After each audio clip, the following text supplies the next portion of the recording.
The morning air felt crisp against Tom Wilson's face as he stepped into his backyard, coffee mug in one hand and a worn piece of paper in the other. After 32 years of teaching world history to teenagers, retirement had finally arrived. 3 months in, and he still woke up at 6 a.m. out of habit, but now those early hours belonged to him alone. Tom took a long sip of his coffee and looked down at his rough sketch.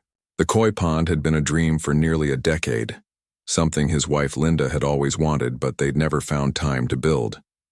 She'd been gone 2 years now, but completing the project felt like a conversation they were still having. "This is where you'd want it, right?"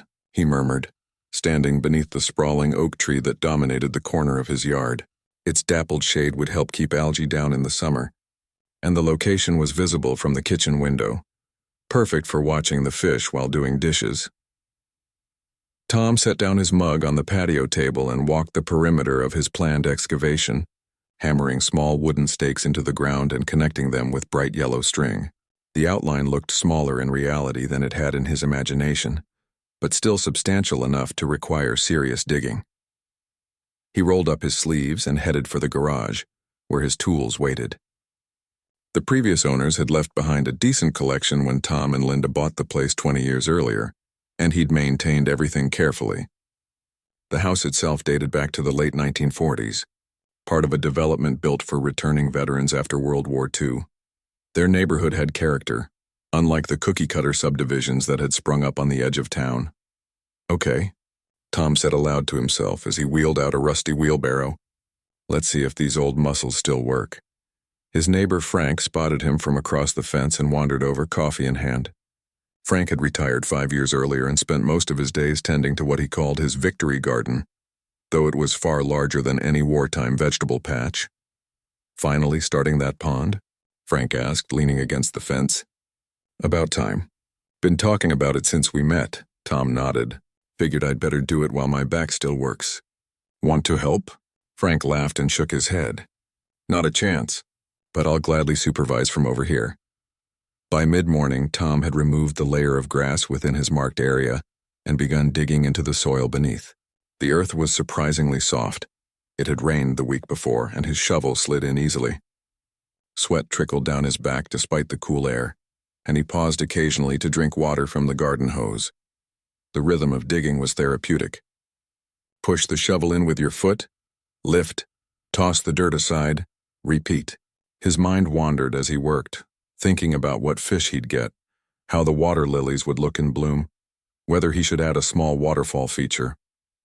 Linda would have loved that, the sound of trickling water while they sat outside in the evenings.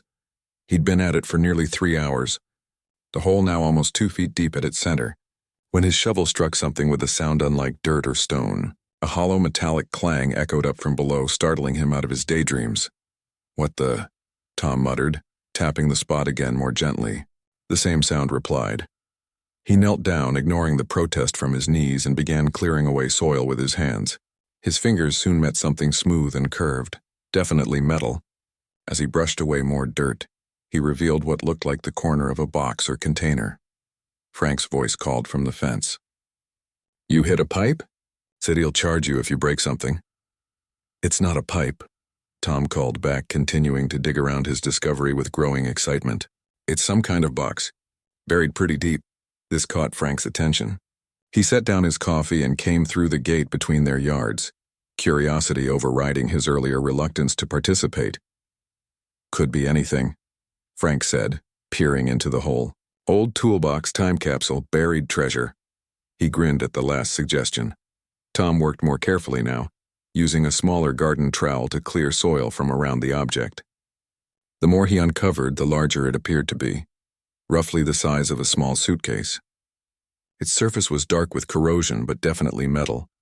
"I think it's an old footlocker," Tom said, recognizing the shape. "Military style." "Makes sense," Frank nodded. Most of these houses were built for GIs. Guy might have buried it before shipping out again. By now, Tom had exposed the top surface and part of one side. The box was definitely military issue, the kind soldiers used to store personal belongings. A heavy-duty lock mechanism was visible, though thoroughly rusted. "Should we pull it out?" Frank asked, already rolling up his sleeves. Tom hesitated. "Let me clear more around it first. Don't want to damage anything." As word somehow spread, probably through Frank's wife, who noticed them working and made a few phone calls, other neighbors began drifting over. Beth from 2 doors down brought lemonade. The Rodriguez family from across the street came with their teenage sons, who immediately offered to help dig. What had started as a solitary project had become a neighborhood event. "I was just going to build a pond," Tom explained to Mrs. Chen, who lived on the corner and rarely left her house except to tend her rose bushes. Even she had come to see the commotion. "Much more interesting than fish," she replied with a smile. With help from the Rodriguez boys, Tom carefully excavated around the entire container. It was indeed a military footlocker, roughly 3 feet long, 18 inches wide, and about 15 inches deep. The olive drab paint was mostly worn away, but traces remained in the creases and protected areas. "Feels heavy," commented Carlos Rodriguez as they finally worked their hands underneath the box. "On 3? They lifted together, straining against the weight and the suction of the damp earth. With a wet sound, the footlocker came free, and they carefully carried it to Tom's patio table. A crowd had gathered now. At least 15 neighbors stood in Tom's yard, all offering theories about what might be inside. "Could be old military equipment," suggested someone. "Maybe love letters," said Beth romantically. "Probably just moldy clothes," said Frank, though his eyes shone with the same curiosity as everyone else's. Tom examined the lock, which was rusted solid. "I don't think we're getting into this without tools." "I've got bolt cutters," offered Mr. Patel from down the block. "Let's not damage it," Tom replied. This might be something important. Historical, even. He ran his hand along the corroded surface, feeling a strange connection to whoever had buried this box decades ago. Why had they hidden it? Why had they never returned for it? "Look here," said Carlos's younger son, pointing to something barely visible beneath the grime on the lid. He took out his phone and turned on the flashlight feature, illuminating what appeared to be engraved initials. Tom leaned closer, using his handkerchief to gently wipe away some of the corrosion. The letters slowly became visible. "TWTW," he read aloud. "Anyone know who might have lived here with those initials?" The neighbors shook their heads. Most were relatively new to the area. Only Tom, Frank, and Mrs. Chen had lived in the neighborhood more than 15 years. "City records might tell us," suggested Beth, who worked at the local library. "I could look it up tomorrow." Tom nodded, already feeling a growing sense of responsibility toward both the box and its unknown owner. His koi pond would have to wait. "Whatever's inside has been waiting a long time," he said. "I think we should find out who TW was before we try to open it." As the afternoon wore on, neighbors drifted back to their homes, but the excitement lingered. Tom found himself unable to leave the footlocker alone, returning to examine it every few minutes as if it might vanish. He took more pictures, measuring it and noting every detail he could see. By evening, he'd moved it into his garage and set it on his workbench under bright lights. He'd decided not to try opening it until he learned more, but that didn't stop him from wondering what stories it might contain. That night, Tom couldn't sleep. The image of the buried footlocker kept playing in his mind. What had started as a simple retirement project, digging a hole for a koi pond, had turned into something much more intriguing. Tomorrow, he'd visit the library with Beth. Perhaps the county records would reveal who TW was and why they had buried their possessions in what was now his backyard. As he finally drifted off to sleep, Tom realized he hadn't felt this alive, this purposeful, since his last day of teaching. Sometimes, he thought as sleep claimed him, digging a hole leads to much more than just dirt. The next morning, Tom woke with a start, momentarily confused about why he felt so excited. Then he remembered the footlocker. He'd dreamed about it all night, imagining everything from old coins to love letters inside. After a quick breakfast, he called Beth from the library as they'd planned. She answered on the second ring, sounding as eager as he felt. "I've already pulled some old property records," she said without preamble. "My shift doesn't start until noon, so I can meet you at the county records office at 9 if that works." By 8:45, Tom was waiting outside the brick building downtown, a thermos of coffee in hand. The county records office was housed in what had once been the town's first bank, complete with marble columns and an imposing facade that made it look more important than it probably was. Beth arrived right on time, her arms full of folders. "I did some preliminary research last night," she explained. nodding toward the materials. Property records, old newspapers on microfilm, and a town history book that mentions the post-war housing developments. Inside, a sleepy clerk pointed them toward a research table in the corner. The place smelled of old paper and furniture polish, with morning sunlight streaming through high windows onto rows of filing cabinets. "Okay, so your house," Beth began, spreading out a large property map. It was built in 1947 as part of the Oak Ridge Veterans Housing Project. The original developer was a company called Homestead Builders, owned by a local businessman who got a government contract to build affordable housing for returning servicemen. Tom nodded, scanning the documents. "Does it say who the first owner was?" Beth smiled triumphantly and pulled out a deed. "That's where it gets interesting. The original purchaser of your lot was listed as Thomas Whitaker, U.S. Army, who bought it in December 1945. But the house wasn't built until 1947, and the first resident listed in city directories was a family named Henderson." "Thomas Whitaker," Tom repeated. "T.W., exactly," Beth said. "I found his name in a list of local men who served, but not much else. It's like he bought the land and then never came home to build on it," Tom finished quietly. They spent the next 2 hours digging through more records. The story they pieced together was fragmentary but compelling. Thomas Whitaker had been a local boy who enlisted in 1943. He'd purchased the plot of land while home on leave in late 1945, apparently planning for his future after discharge, but his name disappeared from local records after that. The property was sold by someone named George Whitaker in early 1947, Beth noted, pointing to another document. Possibly a father or brother? The deed transfer mentions estate settlement. Tom felt a chill. "So he died. Seems likely," Beth agreed. "The timing fits with the occupation forces in Japan or Germany, right after the war ended." By the time they left the records office, Tom felt a strange connection to Thomas Whitaker. They shared not only initials but also a profession.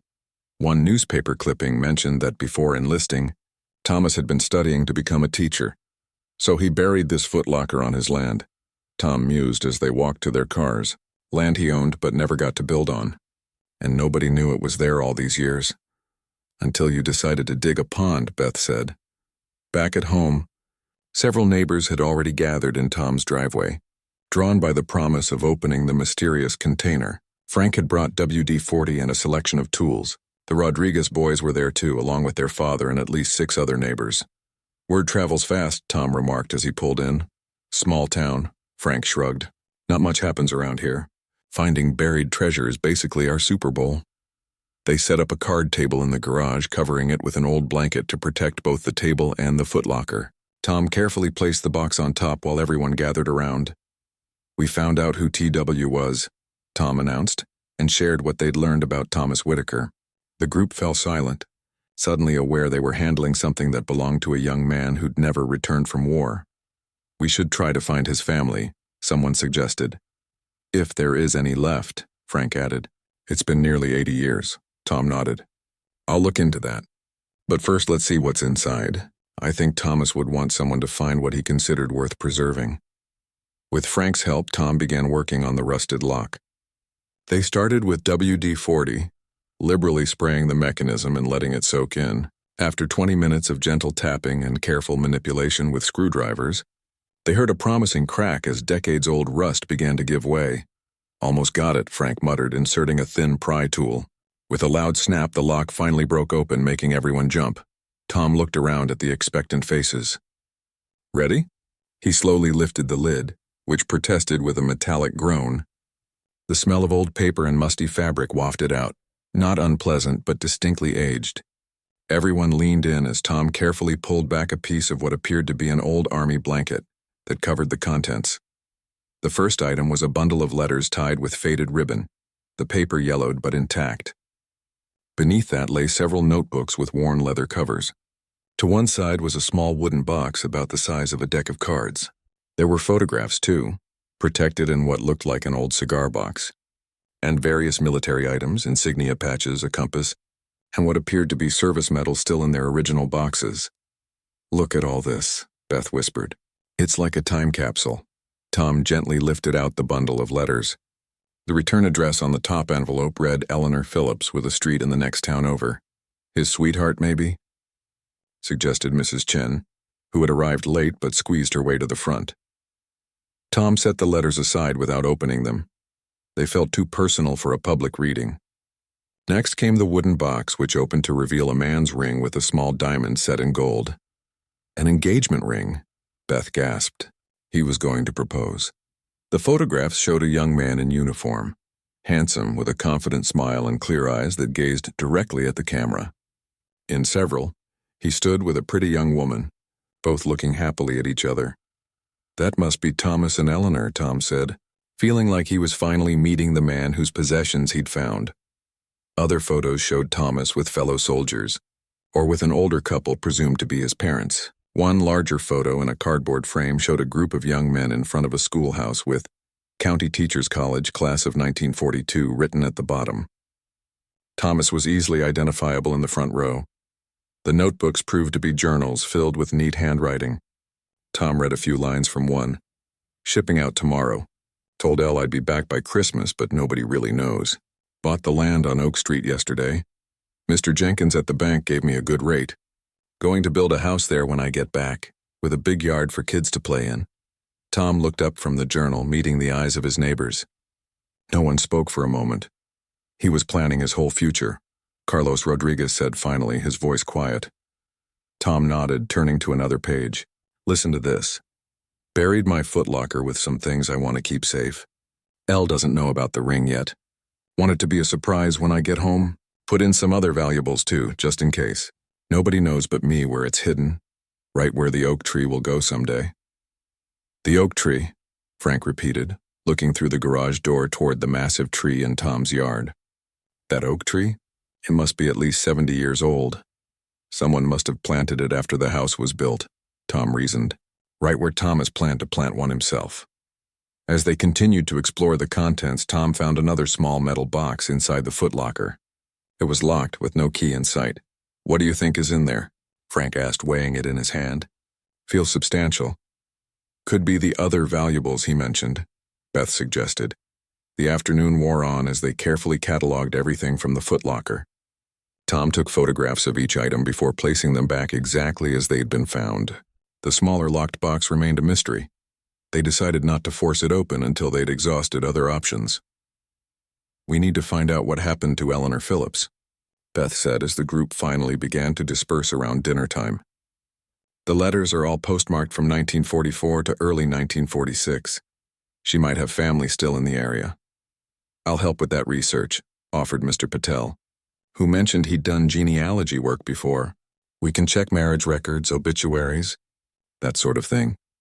As neighbors departed, each promising to return the next day, Tom found himself alone with the contents of Thomas Whitaker's footlocker spread across his garage workbench. He picked up one of the photographs, Thomas in his uniform standing proudly beside what must have been a new Jeep. We'll figure out your story, Tom promised the smiling face, and we'll find out who should have these things now. That night, with permission from his impromptu research committee, Tom carefully opened the first of Eleanor's letters.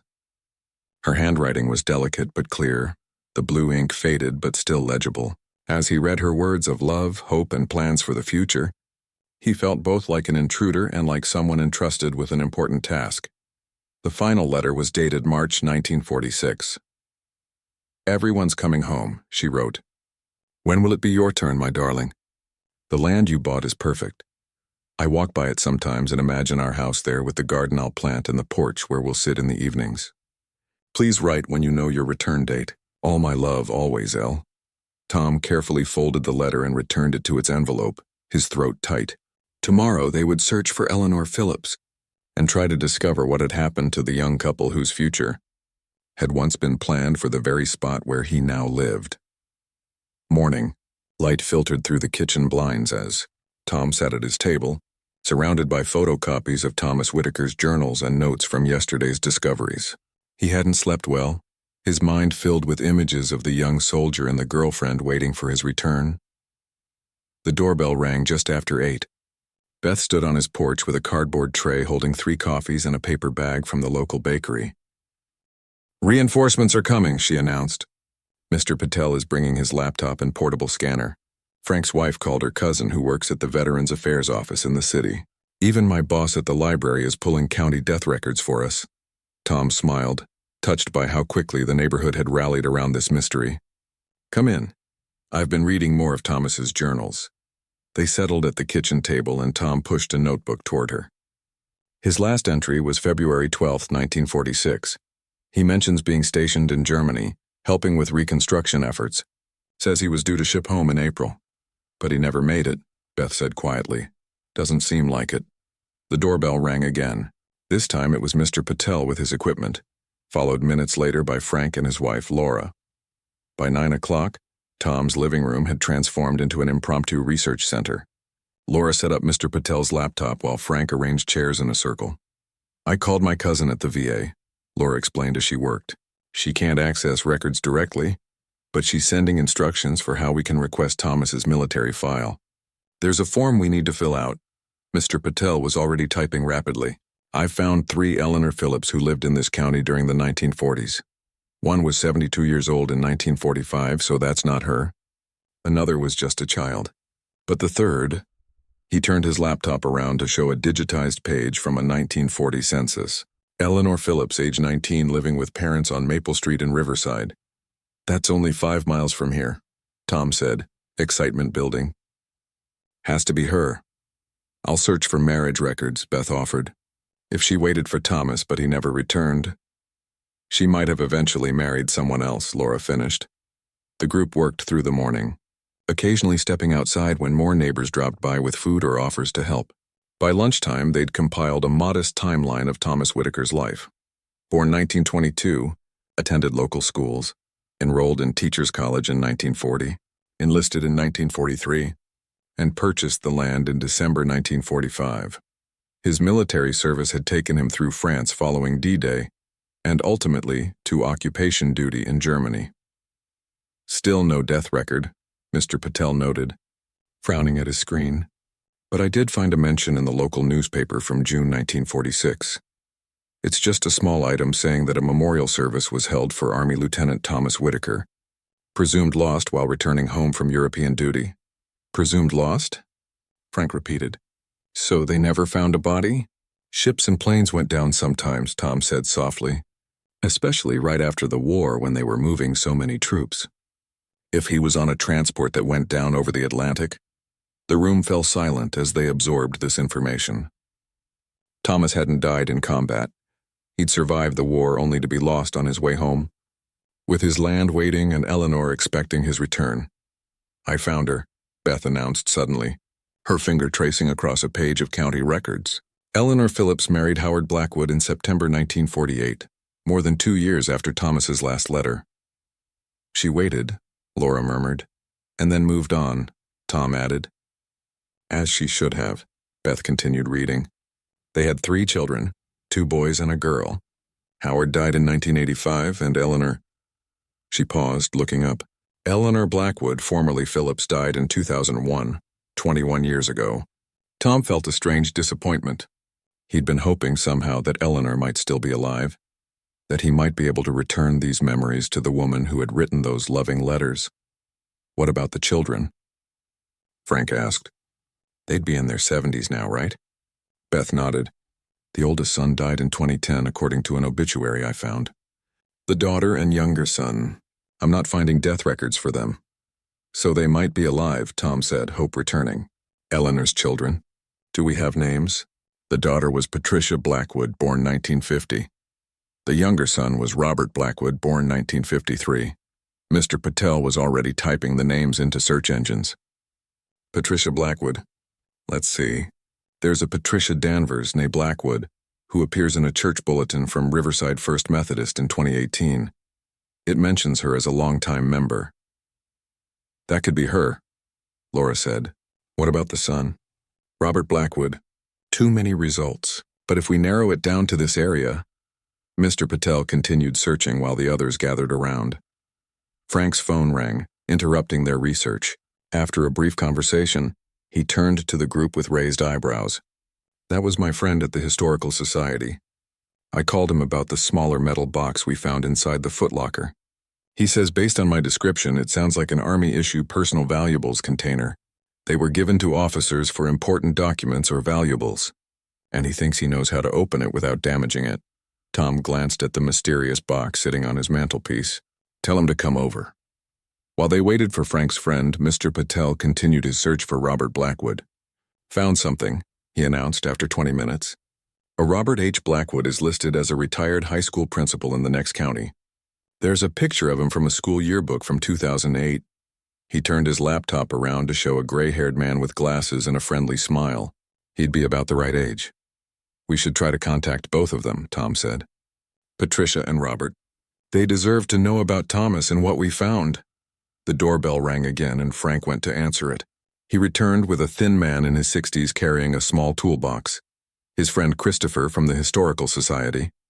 Christopher examined the small metal box carefully, turning it over in his hands. Definitely military issue, he confirmed. These were designed to be secure, but also accessible if the key was lost. There's a hidden reset mechanism. He worked delicately with tiny tools, explaining as he went. During the war, officers would use these for critical papers, personal valuables, sometimes even cash or gold.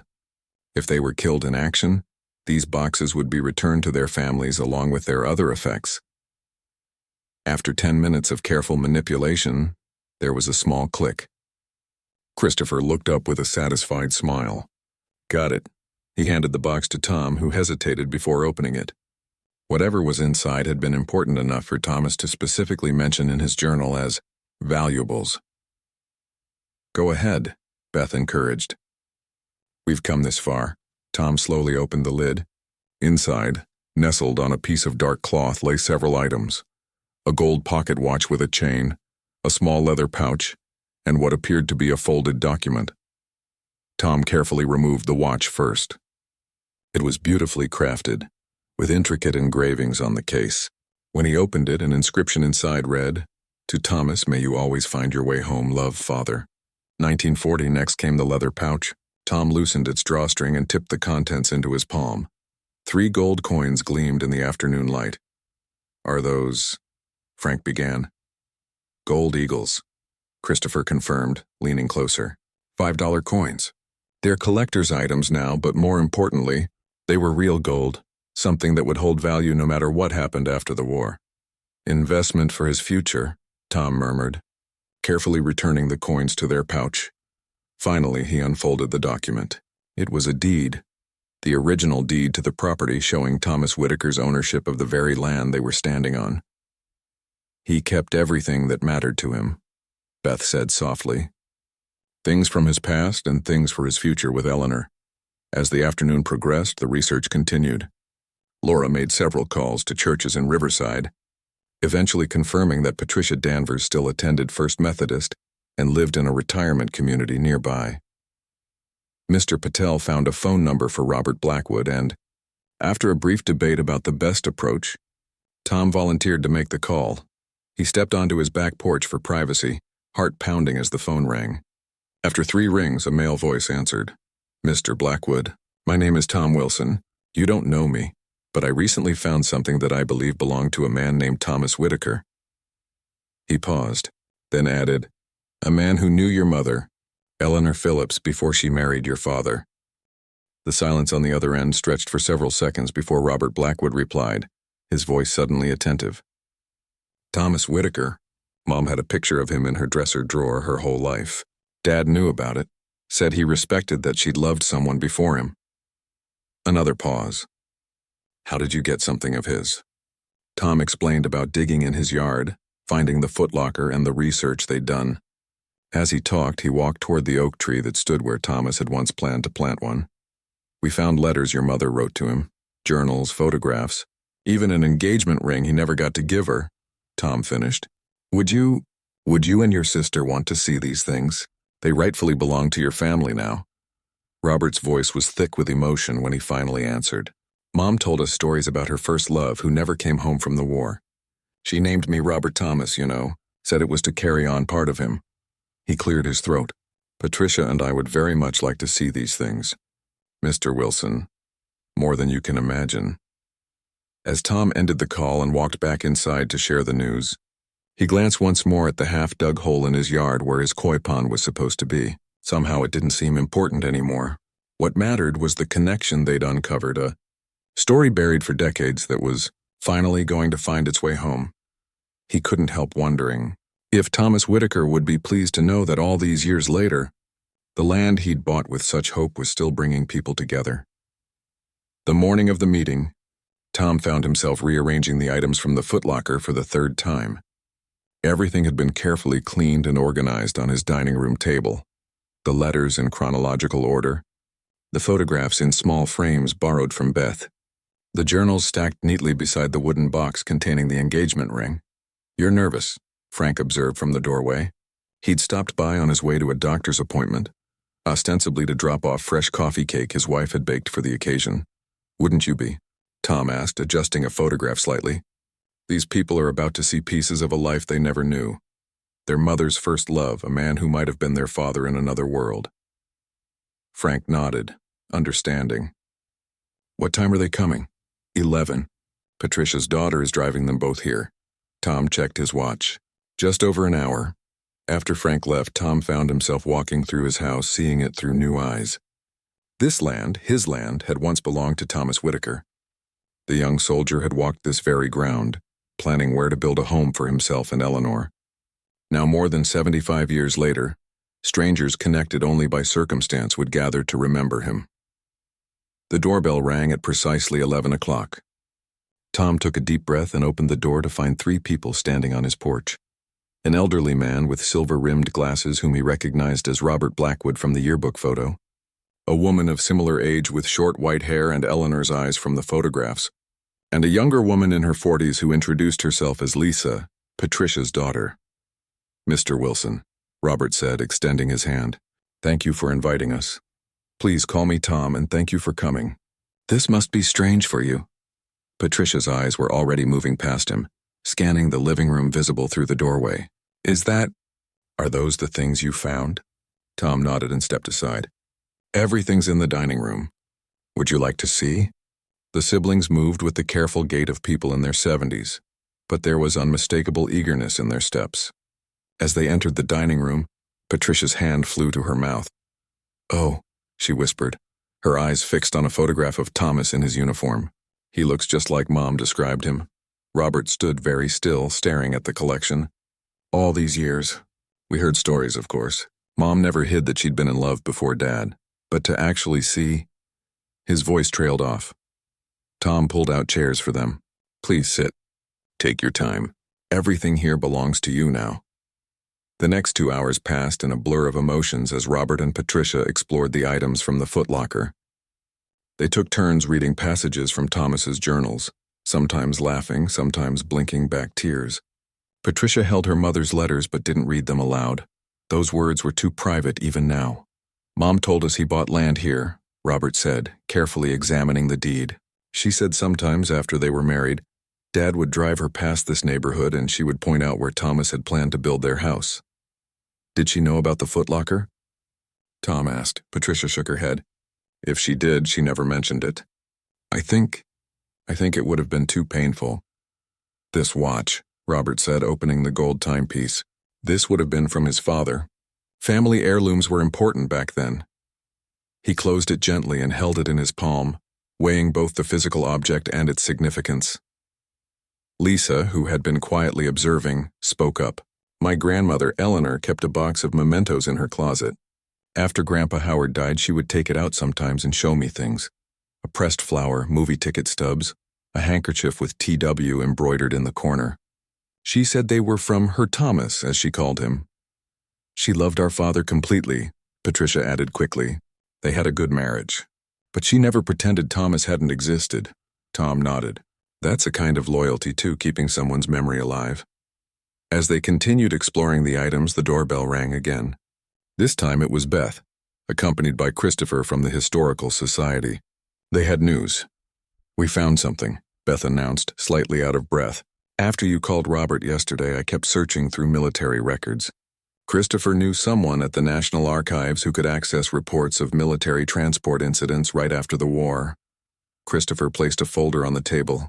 "We found the record of what happened to Lieutenant Thomas Whitaker. He was aboard a military transport plane, a C-47, returning from Germany in April 1946. The plane disappeared over the Atlantic. No wreckage was ever found. Robert picked up the folder with slightly trembling hands. All these years and we never knew exactly what happened. There's more, Beth said. The plane was carrying 27 servicemen. Thomas wasn't just a passenger. According to the manifest, he volunteered to serve as the communications officer for the flight. The regular officer had fallen ill. That sounds like him, Patricia said softly. From what Mom told us, he was always volunteering, always helping. The group fell silent, absorbing this final piece of Thomas's story. Outside, the afternoon sun cast dappled shadows through the oak tree onto the half-dug hole in Tom's yard. Eventually, Patricia looked up from a stack of photographs. What made you decide to dig a pond right there? Of all the places in your yard? Tom smiled ruefully. My late wife Linda always wanted a koi pond.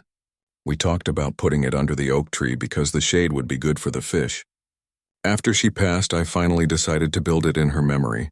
Patricia and Robert exchanged a look, something unspoken passing between them. Our mother told us once, Robert said slowly, that Thomas wrote to her about wanting to plant an oak tree in their yard.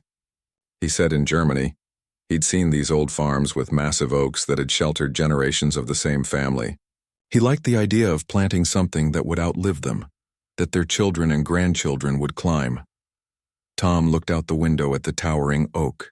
Someone planted that tree right where your mother's first love wanted to put one. And 70-some years later, digging near it led me to his footlocker. He shook his head slightly. That's quite a coincidence. Maybe not coincidence, Patricia suggested quietly. Mom would have called it something else. As the afternoon wore on, neighbors began stopping by, Frank and Laura, the Rodriguez family, Mr. Patel, Mrs. Chen, and others who had been part of the discovery. Each was introduced to Patricia and Robert. Each shared a piece of what they'd learned about Thomas. What had begun as one man's simple backyard project had become a community's shared mission to honor a forgotten soldier. Eventually, Robert cleared his throat. We've been talking, Patricia and I, about what to do with these things. He gestured to the items spread across the table. Most of them should go to the local historical society, where others can learn about Thomas and the men like him. The personal items, the ring, the letters, the watch, those we'd like to keep in the family. That sounds perfect, Tom said. And we'd like to give something back, Patricia added. Thomas bought this land for a future that never happened. Our mother built a different life, but she never forgot him. We'd like to place a small memorial here with your permission. Perhaps a stone or plaque near the oak tree. Something that tells his story. Tom felt a lump in his throat. I think that would be wonderful. In fact, he hesitated, then continued. I've been thinking about the pond. It doesn't feel right anymore digging there, but maybe a small garden instead around the memorial. A place where people can sit and remember. Robert nodded, his eyes bright with unshed tears. Thomas and Eleanor's garden. After all these years, something of what they planned would finally exist. As the afternoon light began to fade, Tom walked Patricia and Robert to their car, promises made to stay in touch, to work together on the memorial. Looking back at his house, Thomas's land, Tom felt a sense of purpose he hadn't experienced since retirement. The koi pond would wait. He had a different project now, one more meaningful than he could have imagined when he first dug his shovel into the earth just days ago. Sometimes, he reflected, you set out to build one thing and end up creating something else entirely, and sometimes what you uncover is far more valuable than what you plan to make.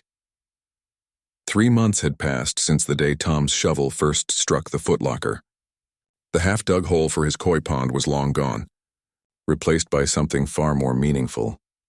The early morning sun filtered through the oak trees and leaves as Tom carried a tray of coffee outside, to where Robert Blackwood was carefully arranging small stones around a newly planted rosebush. Despite the 40-year age gap between them, the two men had formed an unexpected friendship over the summer.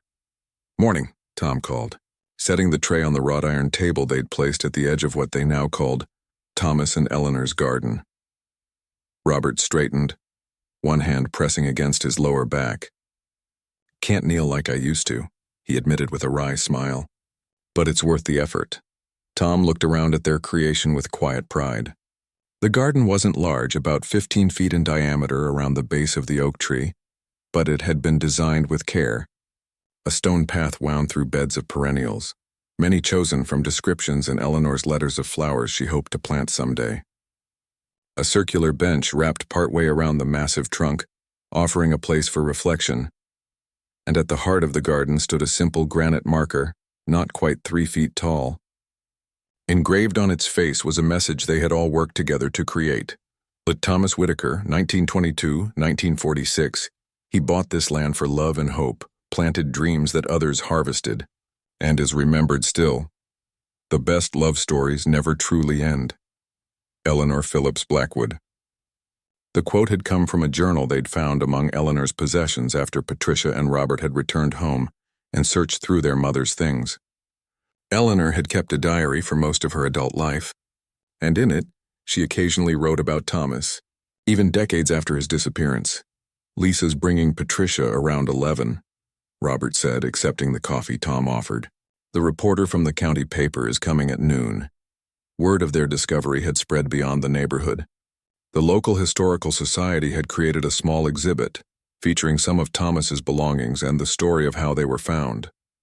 A few weeks ago, a reporter had called asking to do a feature story for Memorial Day about the soldier who came home after 75 years. "How do you feel about the attention?" Tom asked, settling into one of the chairs. Robert considered the question. At first it felt strange, having so many strangers interested in our family history. But Thomas deserves to be remembered. All those young men do. He gestured toward the granite marker. That could have been any one of them. The garden had become something of a community project. Frank had helped with the heavy digging. The Rodriguez family contributed plants from their greenhouse. Mrs. Chen taught them about proper mulching techniques. Beth researched historically accurate flowers that would have been popular in the 1940s. Even the stone marker had been donated by a local monument company after they heard the story. "Did I tell you about the letter we got yesterday?" Robert asked, setting down his coffee cup. "A man in his 90s from the next county over. Says he trained with Thomas at Fort Benning in 1943. Saw the newspaper article about our planned dedication ceremony and wants to attend." Tom's eyebrows rose. "Someone who actually knew him?" Robert nodded. "Says they weren't close friends, but they were in the same training company for about 6 months. He remembers Thomas as the teacher who was always reading books. He has a group photo with Thomas in it that he wants to give us." The dedication ceremony was scheduled for the coming weekend, timed to coincide with Patricia's granddaughter's college graduation nearby. The mayor had agreed to attend, along with representatives from the Veterans of Foreign Wars.